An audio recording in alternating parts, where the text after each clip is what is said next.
I believe our lives are controlled by one force, decisions. I certainly believe in force greater than myself, call it God if you will, grace, whatever you want to call it, the universe. But I also believe it gives us choices.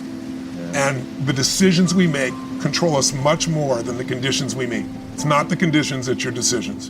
Decisions of what to believe, decisions what to do, decisions what to give.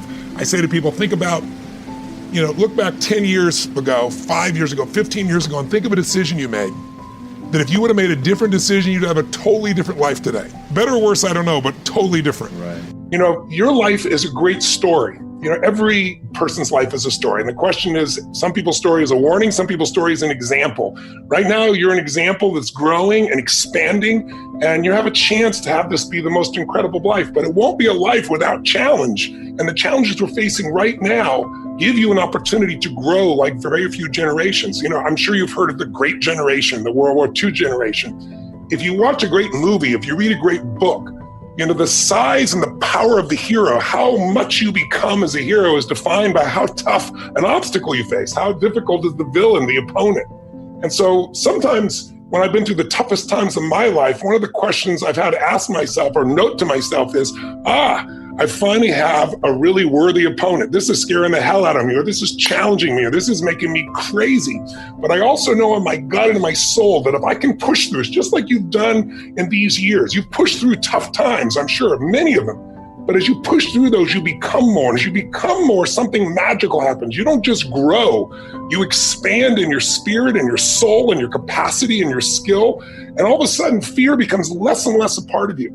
I began to realize every moment of our life, we make 3 decisions. The 3 things that control your life is not what's happened to you, it's what are you going to do with it? And the 3 decisions are, number 1, what are you going to focus on? See, whatever you focus on, you're going to feel it.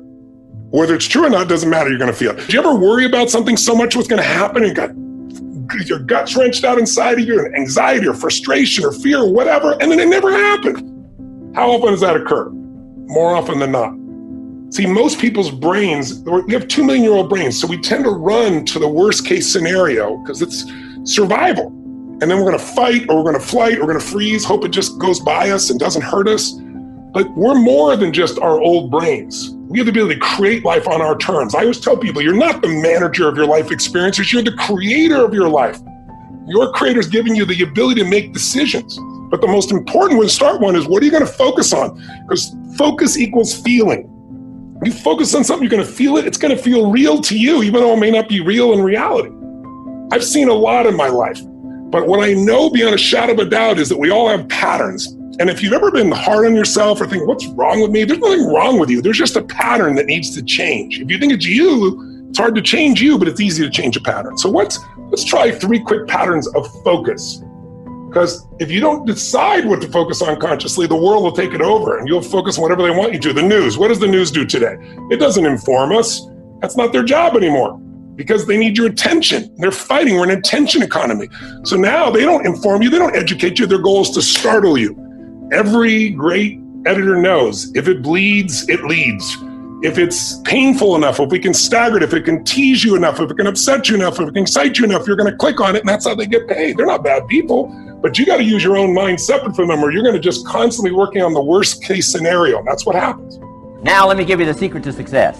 The formula for failure: a few errors in judgment repeated every day for 1 month starts the weakness, starts the disaster process. You can imagine what happens in 6 years.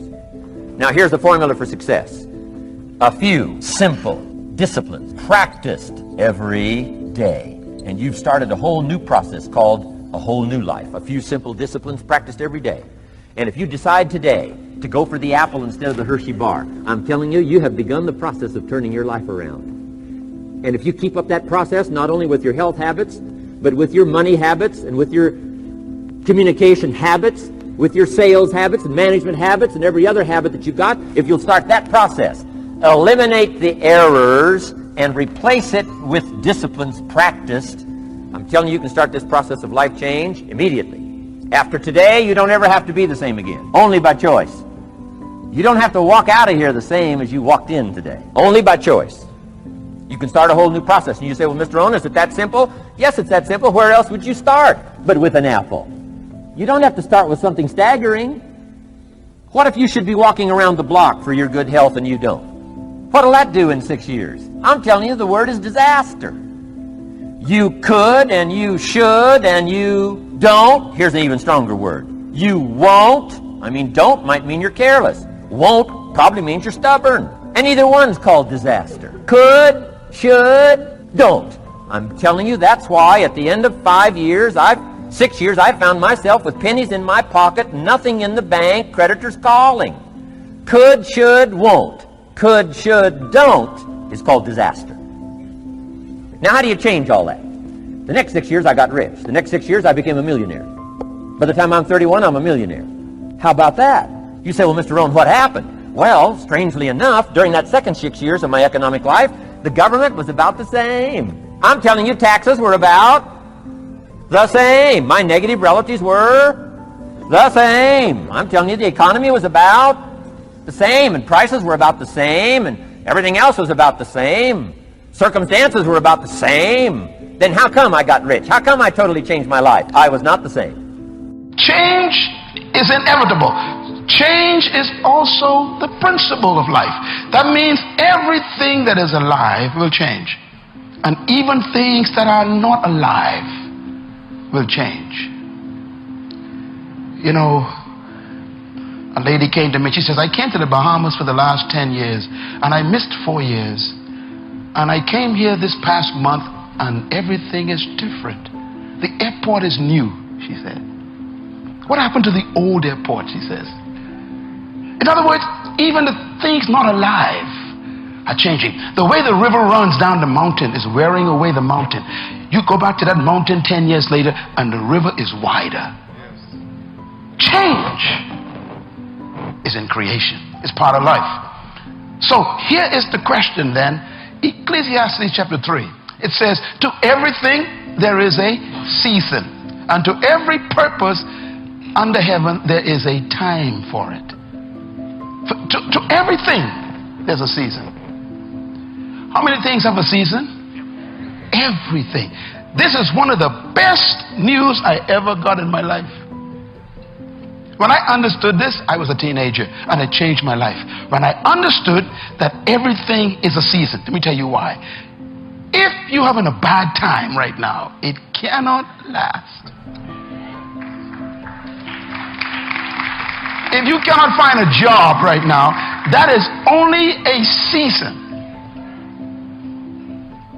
If your business is going in the wrong direction, it's a seasonal slide. If nobody wants to marry you, that's only a season. There's going to come a season when everybody want to marry you. You got choices. If you have no money right now, the good news is I am seasonally broke. Tell your neighbor, it's only for a time. That's the good news.